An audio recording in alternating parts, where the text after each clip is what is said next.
नमस्कार दोस्तों। तो आज हम पढ़ने वाले हैं संकेत संहिता के बारे में। तो हम अवतल और उत्तल दर्पण के बारे में पढ़ चुके हैं। किसी भी वस्तु को कहीं पे रखा जाए तो उसका प्रतिबिंब कहाँ बनता है, ये सब सारा चीज हम लोग डिस्कस कर चुके हैं बहुत अच्छा से। तो आज हम पढ़ेंगे संकेत संहिता, जिसको हम साइन कन्वेंशन भी बोलते हैं अंग्रेजी में। ठीक है, तो उसके बारे में हम पढ़ेंगे। लेकिन एक सवाल उठता है कि पढ़ना क्यों है। ठीक है, संकेत संहिता क्यों पढ़ना है वो बाद में हम डिस्कस करेंगे, आखिरी में अच्छे से डिस्कस करेंगे। पहले इसको हम पढ़ा लेते हैं। अगर मतलब पढ़ाते पढ़ाते आपको समझ में आ जाएगा क्यों ये जरूरी है। ठीक है, आप ये समझ में आ जाएगा। तो अभी हम शुरू करते हैं। तो हम लोग पढ़े थे कि अवतल दर्पण, उत्तल दर्पण और समतल दर्पण होता है। ठीक है, तो यहाँ पे देखिए, ये एक आपका कौन सा है भैया, अवतल दर्पण है। ये अवतल दर्पण, अवतल दर्पण। ठीक है, हाँ, ये अवतल दर्पण है। तो आपको पता है कि इसको हम क्या बोलते हैं, मुख्य अक्ष बोलते हैं, जो आपका सेंटर, केंद्र और पोल से पास होता है, ध्रुव से पास होता है। ठीक है, तो इसको हम क्या बोलते हैं, मुख्य अक्ष बोलते हैं। आपका इसको ये नाभि है, ये आपका ध्रुव है, ये केंद्र है। तो देखिए होता क्या है, और एक चीज याद रखिए कि वस्तु की दूरी हम जब नापते हैं, तो जब भी हम कभी दिखाएं कि वस्तु का दूरी आपका दर्पण से कितना है, तो उसको एक चिन्ह से दिखाते हैं। उसको हम क्या बोलते हैं, उसको हम बोलते हैं यू। वस्तु की दूरी को दिखाने के लिए हम यू बोलते हैं, यू चिन्ह का इस्तेमाल करते हैं। वहीं वस्तु द्वारा बने प्रतिबिंब का दूरी नापने के लिए हम क्या करते हैं भैया, उसको भी से दिखाते हैं। तो ये है वस्तु का दूरी। ठीक है,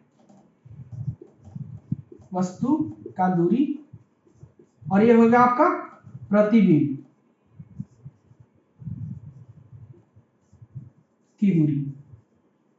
ठीक है, आपको समझ में आ गया कि ये सब चिन्ह से इतना बड़ा थोड़ी लिखेंगे कि वस्तु की दूरी, उसके जगह में हम यू लिख देंगे तो यू मतलब समझ जाए कि ये भैया वस्तु का दूरी बोल रहा है, समझ आए।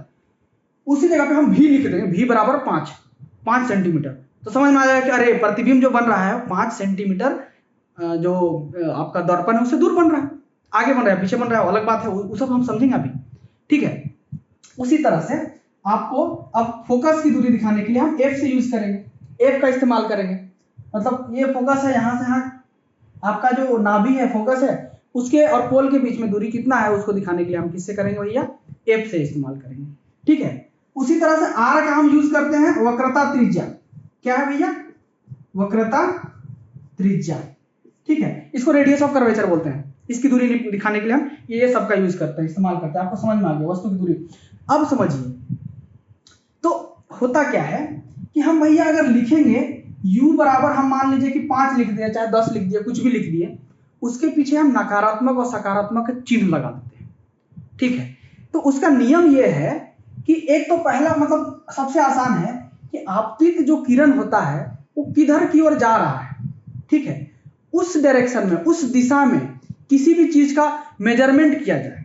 तो पहला नियम हम क्या पढ़े थे, पहला नियम क्या है, देखिए कि किसी भी चीज का, चाहे वस्तु हो गया, चाहे आपका नाभि हो गया, चाहे आपका प्रतिबिंब हो गया, इनमें से किसी भी चीज का, चाहे त्रिज्या, वक्रता त्रिज्या जैसे centre of radius of curvature हो गया, इनमें से किसी भी चीज का दूरी अगर नापना है ना, तो आपको कहां शुरू करना पड़ेगा, पोल से शुरू करना है, ध्रुव से शुरू करना है। मतलब अगर मान लीजिए वस्तु है तो इसका दूरी नापना है, तो यहां से हम शुरू नहीं करेंगे। अगर इंची टेप कुछ भी लगा रहे हैं, कहां रखेंगे भैया, पहले यहाँ पे शुरुआत वाला चीज को यहाँ रखेंगे और यहाँ से इधर नापना शुरू करेंगे।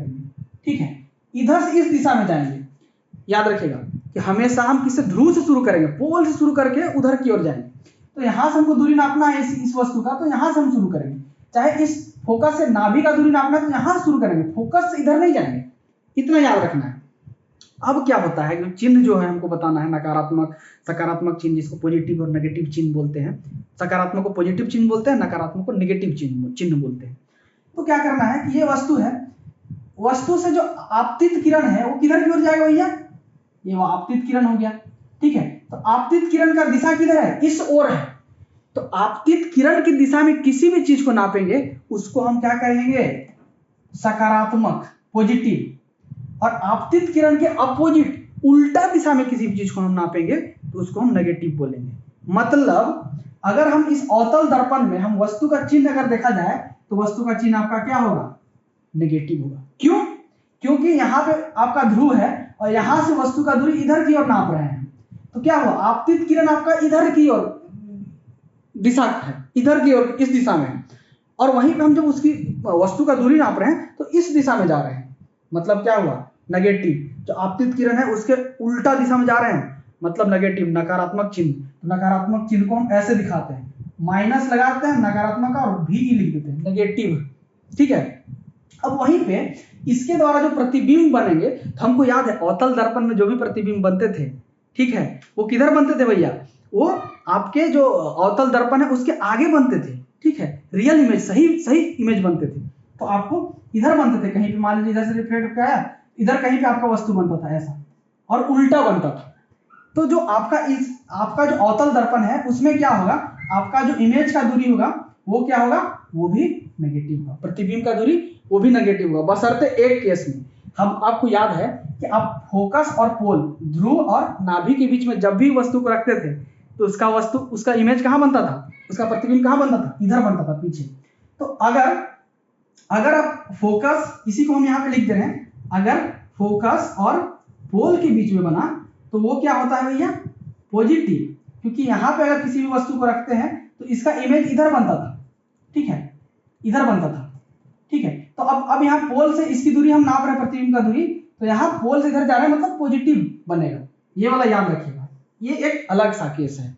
ठीक है, अब वक्रता त्रिज्या को नापा जाए तो वक्रता त्रिज्या आपका ये है, तो यहां से इधर जाएंगे तो वो भी आपका क्या हो जाएगा, नेगेटिव।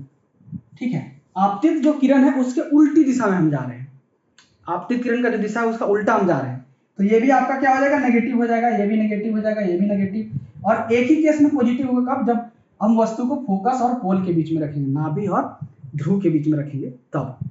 ये तो भैया अवतल दर्पण के बारे में हो गया। उत्तल दर्पण के बारे में भी देख लेते हैं। तो ये आपका पहला चीज हुआ। दूसरा चीज हुआ, पहला क्या हुआ कि जब भी हम किसी भी चीज की दूरी नापते हैं, लंबाई नापते हैं उनके बीच का, तो हमको कहां से लेना होता है, ध्रुव से शुरू करना होता है, पोल से। और दूसरा क्या हुआ कि जो आपतित किरण है उस दिशा में किसी भी वस्तु की हम लंबाई नाप रहे हैं, चाहे दूरी नाप रहे हैं, तो उसको पॉजिटिव कंसीडर करेंगे, सकारात्मक पॉजिटिव कंसीडर करेंगे, और उसके उल्टी दिशा में अगर नाप रहे हैं तो नकारात्मक कंसीडर करेंगे, उसको नेगेटिव कंसीडर करेंगे। तीसरा जो है प्रतिबिंब के बारे में बात किया जाए तो ये हमारा ये मुख्य अक्ष है।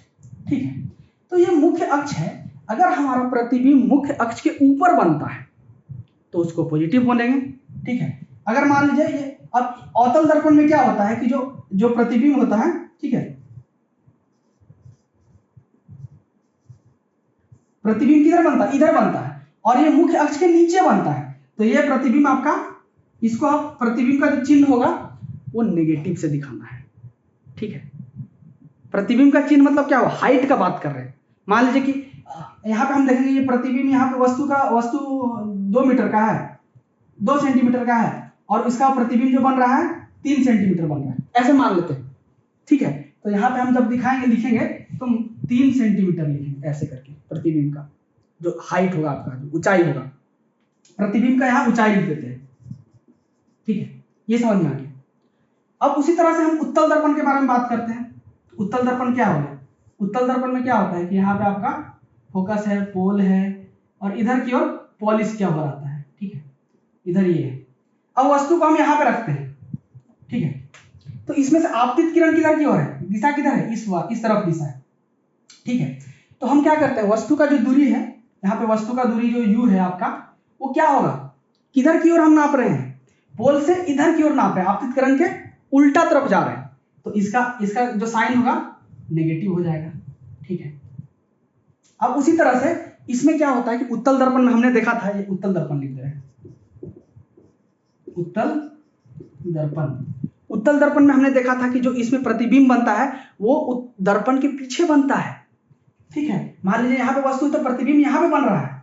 ठीक है, अब प्रतिबिंब जब इधर बन रहा है तो जो इसका जो आपतित किरण का दिशा किधर है, इस तरफ है, और यहाँ से पोल से प्रतिबिंब का दूरी हम मापेंगे तो ये भी इधर ही है, मतलब आपका जो भी होगा वो आपका हो जाएगा पॉजिटिव। ठीक है, और यहाँ पे अगर आर देखा जाए, centre of radius of curvature, इसको वक्रता त्रिज्या बोलते हैं, वो भी आपका क्या होगा, पॉजिटिव होगा। पोल से इधर नाप रहे हैं तो वक्रता त्रिज्या आपका भी प्लस में होगा, पॉजिटिव होगा, इतना याद रखिएगा। तो इसके लिए ये होगा, अगर एफ का दूरी मापा जाए तो आपका जो एफ होगा वो भी पॉजिटिव होगा, यहाँ से इधर की ओर जा रहे हैं तो ये आपका पॉजिटिव हो जाएगा। ठीक है, इतना याद रखना है। और इसमें जो आपका जो प्रतिबिंब बनेगा, प्रतिबिंब की ऊंचाई, ठीक है, प्रतिबिंब की ऊंचाई, ठीक है, ये भी आपका क्या होगा, पॉजिटिव होगा। क्यों? क्योंकि आपका जो उत्तल दर्पण में क्या होता है, जो प्रतिबिंब बनता है वो मुख्य जो अक्ष है उसके ऊपर बनता है, ठीक है। तो मान लीजिए कि अगर इसका मान लीजिए 2 सेंटीमीटर है आपका वस्तु, और आपका प्रतिबिंब बन रहा है कितना, 4 सेंटीमीटर का, ठीक है। तो आप जब भी ये लिखेंगे तो +4 सेंटीमीटर, सकारात्मक 4 सेंटीमीटर ऐसे लिखेंगे, ठीक है। ये समझ में आ गया होगा, बहुत आसान है। किसी जगह में आपको बहुत जगह मिलेगा, क्या करने के लिए मिलेगा आपको, कि देखिए आपको बोलेगा कि आप जब भी किसी भी वस्तु को बनाते हैं, जब भी उत्तल या अवतल दर्पण को बनाते हैं, तो हमेशा वस्तु को किधर रखना है। आपने पढ़ा होगा कार्टेशियन निर्देशांक प्रणाली, कार्टेशियन कोऑर्डिनेट सिस्टम। तो कार्टेशियन कोऑर्डिनेट सिस्टम में क्या होता है कि यहाँ पे मान लीजिए इसको 0 बोल दीजिए, ठीक है, और इधर वाला जाएंगे, इधर हम तो 1 1 2 3 इधर माइनस में होगा आपका, ठीक है। तो हमेशा आपको बोला जाएगा कि देखो भाई ये दूसरा नियम है, मतलब ये भी आप कर सकते हैं। तो हमेशा इसमें बोला जाएगा कि देखिए हमेशा वस्तु को किधर रखना है, आपको इधर रखना है, इस साइड रखना है। तो यहाँ से देखिए ऐसे, अब मान लीजिए कि वस्तु को हम यहाँ पे रख दिए और वस्तु की दूरी हम नाप रहे हैं यहाँ से, तो यहाँ से इधर जाएंगे तो सारा नेगेटिव में है, तो वस्तु की दूरी हमारा क्या होगा, नेगेटिव हो जाएगा। अब इधर से मान लीजिए ये आपका उत्तल दर्पण के बारे में बात किया जा रहा है। अब यहाँ से इधर फोकस होगा, आपका सेंटर होगा, पोल, तो वही फोकस का नापेंगे तो प्लस में आएगा। मतलब आप ऐसे कर सकते हैं या वैसे कर सकते हैं, किसी तरह से करेंगे बात बराबर है। लेकिन यहाँ पे मेन मुद्दा है, आपको समझना है। हमेशा याद रखिएगा कि इसको ऐसा नहीं है कि आप इधर वस्तु को सिर्फ रख के ऐसा बनाएं, किसी भी तरह से दे सकता है। हमेशा आपको याद रखना, जो आपतित किरण आपका जो है उसी दिशा में किसी भी चीज को अगर मापा जा रहा है तो उसको हम सकारात्मक कंसीडर करेंगे, उसको सकारात्मक मानेंगे, पॉजिटिव मानेंगे। अगर उसके अपोजिट दिशा में किया जा रहा है तो उसको हम नकारात्मक मानेंगे, ठीक है। ये चीज है, तो ये चीज याद रखिएगा। तो 3 चीज है कि आपका कहां से, पहला है कि पोल से दूरी नापा जाता है, दूसरा क्या है कि आपतित किरण, ठीक है, आपतित किरण की दिशा में जो होता है उसको हम क्या मानते हैं, पॉजिटिव मानते हैं। यहाँ पे हम उतना अच्छा से लिख नहीं रहे, ठीक है। और जो हमारा मुख्य अक्ष है, तीसरा में मुख्य अक्ष है, तो अगर हम प्रतिबिंब की ऊंचाई मापते हैं, मुख्य अक्ष के ऊपर होता है तो उसको हम पॉजिटिव लिखते हैं, मुख्य अक्ष के नीचे होता है तो उसको नेगेटिव लिखते हैं। एकदम छोटा सा उदाहरण बना के दिखा दे रहे, ये सब ठीक है, टेंशन नहीं लेना है।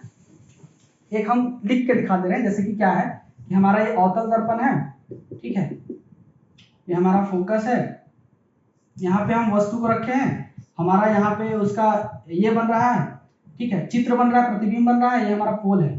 तो यहाँ से यहाँ का दूरी मान लीजिए कि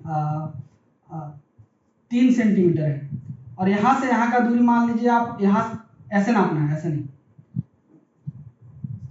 ये आपका वस्तु यहाँ से यहाँ का दूरी कितना है आपका, यहाँ से यहाँ का दूरी आपका 3 सेंटीमीटर, और ये फोकस का दूरी आपका मान लीजिए कि आपका 1 सेंटीमीटर है, और यहाँ से ये वस्तु का दूरी जब है वो आपको मान लेते हैं 2 सेंटीमीटर, ठीक है, ऐसे मान के चलते हैं। तो हम हमारा u बराबर -3 सेंटीमीटर होगा, v बराबर -2 सेंटीमीटर होगा, f बराबर होगा आपका -1 सेंटीमीटर, ठीक है। ये चीज है, इस तरह से लिख सकते हैं। अब हम आपसे शुरू में एक सवाल पूछे थे कि ये जो हम साइन कन्वेंशन पढ़ रहे हैं, संकेत संहिता पढ़ रहे हैं, क्यों पढ़ रहे हैं, इसके पीछे कारण क्या है। तो देखिए अब क्या होगा कि आपको ना वस्तु का दूरी दिया हुआ रहेगा, बोलेगा कि देखिए कि एक अवतल दर्पण है और वहां पे वस्तु रखा हुआ है और वस्तु का दूरी इतना है अवतल दर्पण से, ठीक है। वही चीज को दिखाने के लिए देखिए यहाँ पे हम u बराबर -3 सेंटीमीटर अगर लिख दिए मतलब क्या हो रहा है कि हम बोल रहे हैं, इसको देखने से ये पता चल रहा है कि जो अवतल दर्पण में जो वस्तु रखा हुआ है वो किधर रखा हुआ है भाई, इस तरफ रखा हुआ है, ठीक है। और उसमें जो आपका जो प्रतिबिंब बन रहा है वो किधर बन रहा है, इधर बन रहा है, पोल से बाएं साइड बन रहा है, ठीक है। तो इससे हम गणित के माध्यम से हम बता सकते हैं। अब हमको ये नहीं लिखना पड़ेगा कि एक वस्तु है, एक ऐसे क्वेश्चन आएगा, मान लीजिए कि एक वस्तु है जो अवतल दर्पण के सामने रखा हुआ है और उसका जो प्रतिबिंब बन रहा है वो अवतल दर्पण के सामने बन रहा है। ऐसे लिखने से अच्छा है कि एक वस्तु है यू हम कर दिए, ठीक है, हम बोल देंगे कि उसका जो प्रतिबिंब बन रहा है उसकी दूरी क्या है, -2 सेंटीमीटर, ठीक है, ऐसे बोल देंगे। मतलब अगर ऐसा बोल देते हैं तो हमको एक दिमाग एकदम समझ में आ जाना चाहिए कि वस्तु जो है उसका जो प्रतिबिंब बन रहा है इधर बन रहा है। अगर वस्तु की ऊंचाई के बारे में बात कर दिया कि वस्तु की ऊंचाई आपको मान लीजिए कि 1 सेंटीमीटर -1 सेंटीमीटर है, तो हम समझ जाएंगे कि भैया देखिए वस्तु की जो ऊंचाई है -1 सेंटीमीटर, मतलब क्या हुआ कि मुख्य अक्ष है उसके नीचे बन रहा है, और मुख्य अक्ष के नीचे किसका वस्तु बनता है, अवतल दर्पण का वस्तु बनता है। बहुत सारा सवाल उठ सकता है, आपको ऐसा भी सवाल पूछ दिया जा सकता है कि देखिए अब सीधा सीधा बोल रहा है वस्तु का दूरी, मान लीजिए कि वस्तु का दूरी आपको दिया हुआ है माइनस में 3 सेंटीमीटर, ठीक है, और आपको बोल देगा कि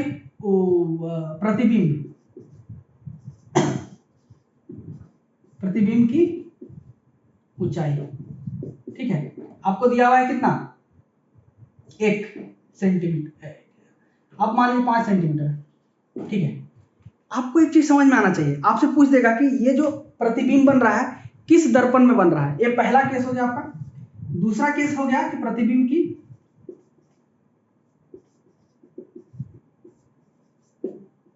ऊंचाई, ठीक है, इसमें आपको बोल दिया कि ठीक है, आपको सवाल दे दिया जाएगा, बस इतना कुछ लिख दिया जाएगा कि वस्तु का दूरी इतना है, ठीक है, प्रतिबिंब जो बन रहा है एक में 5 सेंटीमीटर बन रहा है, एक में -2 सेंटीमीटर बन रहा है। आपको ये देख के समझ में आ जाना चाहिए कि जो प्रतिबिंब जो बन रहा है इसमें ये किधर बन रहा है, उत्तल दर्पण में। आपसे पूछ दिया कौन से दर्पण में बन रहा है, तो ये उत्तल दर्पण में बन रहा है। आपको पता है कि जब उत्तल दर्पण में प्रतिबिंब बनता है तो मुख्य अक्ष के ऊपर बनता है, ठीक है। दूसरा इसमें केस क्या हो सकता है कि अवतल दर्पण में भी बन रहा होगा, तो किस जगह पे वस्तु को रखा गया है, ध्रुव और फोकस नाभि के बीच में अगर रखेंगे तब आपका ये बनने का चांसेस है। लेकिन हमेशा याद रखिएगा जो हाँ ये वाला है, ठीक है, इस तरह से याद रखना है। अब इस केस में क्या होता है कि प्रतिबिंब की ऊंचाई, तो प्रतिबिंब की ऊंचाई नीचे मतलब माइनस में है, मतलब समझ जाइए कि अवतल दर्पण में बन रहा है प्रतिबिंब। तो ऐसा सवाल पूछ सकता है कि उत्तल दर्पण में बनेगा, अवतल दर्पण में बनेगा, तो ये हम लोग गणित के माध्यम से हम दिखा देते हैं कि देख इसका मतलब ये है कि प्रतिबिंब मुख्य अक्ष के नीचे बन रहा है। अब लिखेंगे थोड़ी कि प्रतिबिंब मुख्य अक्ष के नीचे बन रहा है, उसके जगह पे हम क्या करेंगे, -2 सेंटीमीटर लिख देंगे, सीधा खत्म खेल। इतना आसान हो जाता है, इसीलिए ये पढ़ना जरूरी था। वैसे आप लोग को समझ में आ गया होगा कि क्यों हम ऐसा कर रहे हैं, धीरे धीरे वो समझ में आ गया होगा, ठीक है। आगे हम देखेंगे इसके अब फॉर्मूला को देखेंगे, ठीक है, जो ये आपका दर्पण का फॉर्मूला है, सूत्र जो दर्पण के हैं उसके बारे में हम देखेंगे। तब तक के लिए ठीक है, मिलेंगे अगले वीडियो में। अगर कुछ गलत लगा होगा, कुछ नहीं समझ में आया होगा, एकदम कमेंट कीजिए धड़ाधड़, हम डिस्कस करेंगे वो चीज़ को, ठीक है, अगली वीडियो में पक्का डिस्कस करेंगे, ठीक है।